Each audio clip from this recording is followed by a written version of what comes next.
again said by the second speaker, I would not want to go into detail, but only one thing I will say, that regional cooperation in Asia again is gaining the momentum. And that regional cooperation, especially in the context of seeing that how like-minded countries can cooperate and work together in terms of enhancing their economic development, that is guiding the behavioral patterns of nation state. A nation state can have lots of things, lots of animosity at the bilateral level, at the multilateral level. But when the question comes in terms of seeing how best they can protect the interest by enhancing their economic this cooperation, they will be supporting that, and they will be certainly trying to see how best they can boost their trade and commerce.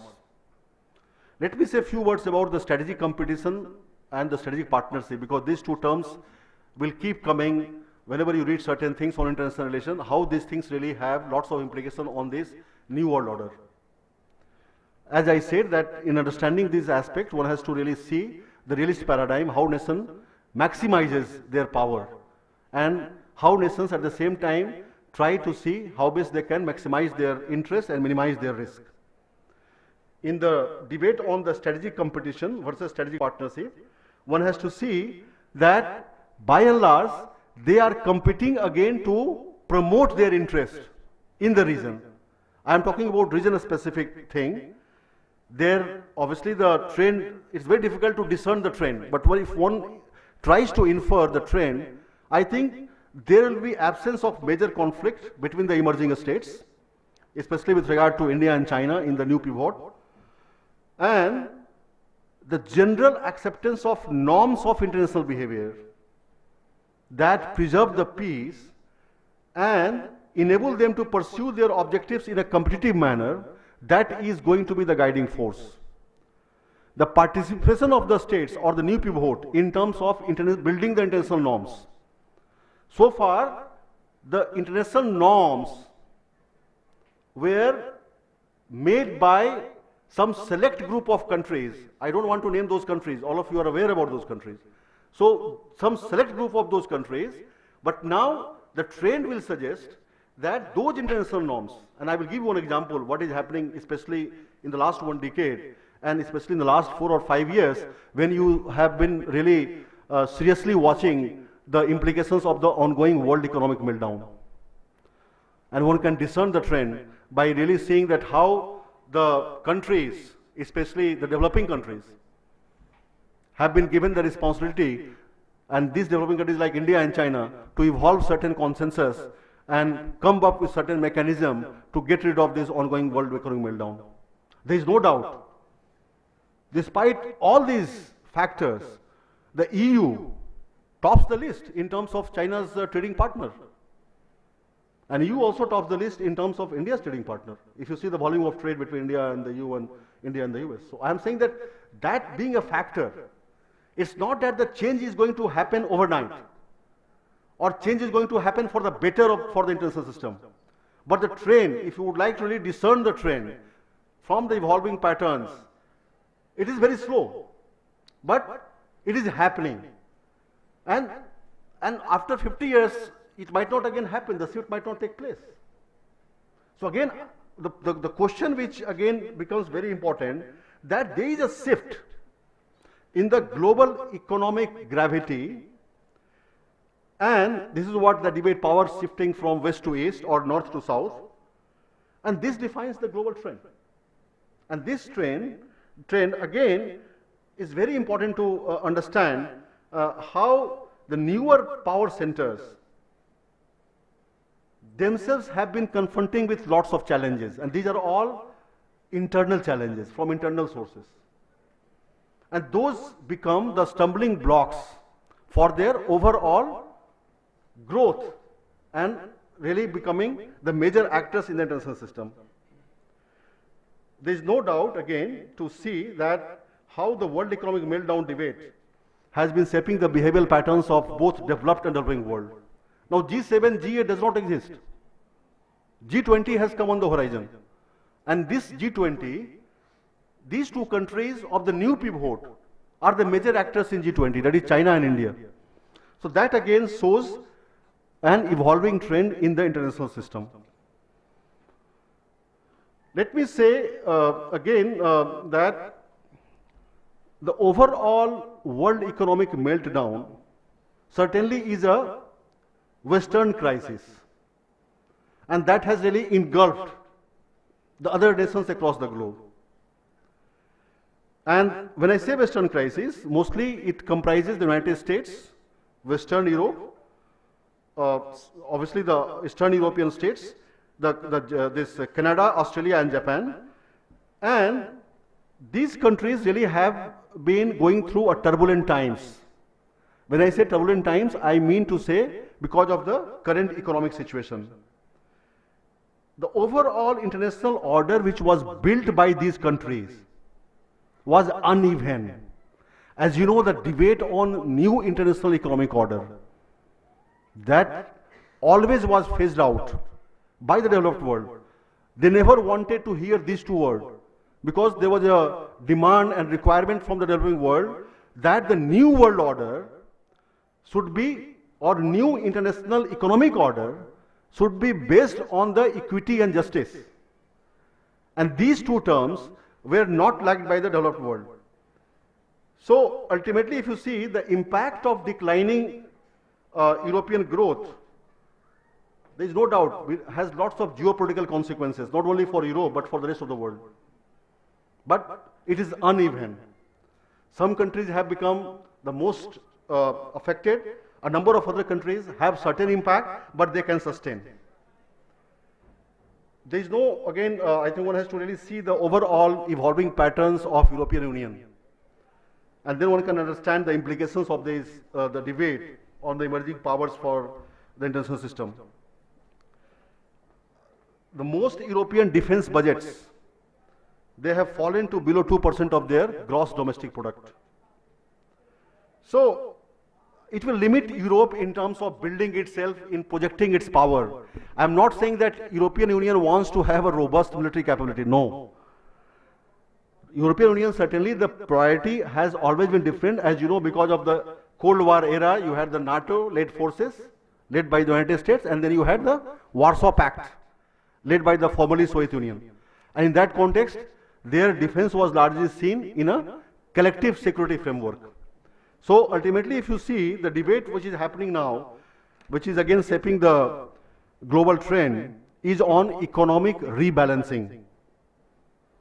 And this economic rebalancing, to a greater extent, has been weakening the West influences, strategic influences across the world. People have been debating again that the US is on the decline. US has lost its preeminence. But one has to see all these debates, especially in the form of relative decline. As he said that US is on the decline, but still it tops the list in terms of its contribution in the world economy, in terms of its GDP growth rate. So still it tops the list. So decline in the legitimacy and credibility of US global leadership has become the key factor. And as a part of implications of this debate on the new power centers in the international system, the decline in the legitimacy and credibility of the US global leadership again is one of the important factors. So how powerful are going to be the emerging powers? The question is very important and very pertinent, that if you really perceive that now the world is going to be replaced by a newer set of countries to build the international norms, again it's a hypothetical scenario. I again re-emphasize that such process can't happen overnight, but you have to discern the trend by doing certain objective analysis. And in that trend, suppose the center of gravity really shifts to east, how powerful are going to be the emerging powers? Are we not committing a mistake by analyzing these emerging powers by overestimating their potential?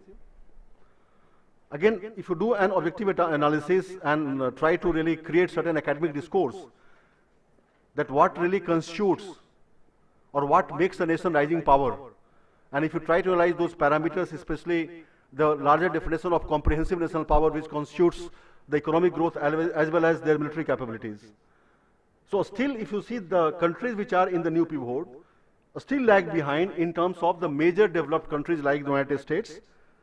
So question here is that how powerful are going to be the emerging powers? These countries which really have been emerging, have not emerged, maybe emerging in the next 10 years, or may not emerge at all, something might happen in the next 10 years, because these are all again analyses which are futuristic, connotes that there is going to be a change in the balance of power system. And in that change, and this change again has to be understood in relative terms, and that change will have lots of impact on the international order. But these countries which are on the horizon or going to be on the horizon, they face lots of domestic challenges. And these domestic challenges cannot be ruled out in terms of really being seen, because a power which has to emerge, especially in the context of as a force to reckon with in the international system, will have to assume lots of responsibilities to lead the world. So unless and until the countries like India and China, both of these again are confronting the common problem, they have to see and resolve those problems. What are these problems? These problems are mainly in the field of high inflation rate. So how best these countries can contain the inflation, and how best they can shift their economy from a reliance on exports to a greater balance in favor of domestic consumption. India has a different type of challenge. India mostly lags behind in its infrastructure development, which is the key to really reach to certain heights. What are going to be the major geopolitical risk to these emerging powers? As I said in the beginning, that growing military and economic trend suggests that these countries mostly have been trying to assert itself in the region, create certain capability to see that there is no outside influence in the region. So in that overall understanding of the challenges which these two nations in the new pivot, I am not touching Japan and Australia, just to limit my debate on these new rising powers in the region, just to demonstrate that there are lots of inherent contradiction in the system itself. To grapple with the challenges itself will really take lots of their time. The question is that will the European Union and the United States remain the principal global actors in the future or in the foreseeable future? Is again a hypothetical scenario you have to really analyze. Seeing the current debate, one is totally aware about the US innate strength, about its military capabilities and their science and technological base, and you know that just the spacecraft that Curiosity landed on Mars. So lots of these developments really say that they are going to guide, especially in terms of scientific innovations, and how the other nations will try to imbibe those newer type of innovation to match with their capabilities. So that strategic competition will be a factor when the new world order is going to be shaped. The competition will keep happening. Like European Union, very good example to understand. Despite the Eurozone crisis, European Union still continues to be the home to 3 of the world's most competitive economy. So if you see that how European Union, again, there are certain obviously factor in the Eurozone crisis which really is impacting their overall economic development, but still they really occupy a central position in terms of understanding the other countries' behavioral patterns and the other countries' economic partnership with the European Union.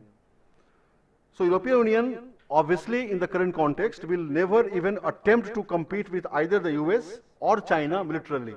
It has never. Because larger security aspects of the European countries, especially as you know, Western Europe versus Eastern Europe debate, NATO versus Warsaw Pact, these really were guiding the behavioral patterns. So ultimately what I see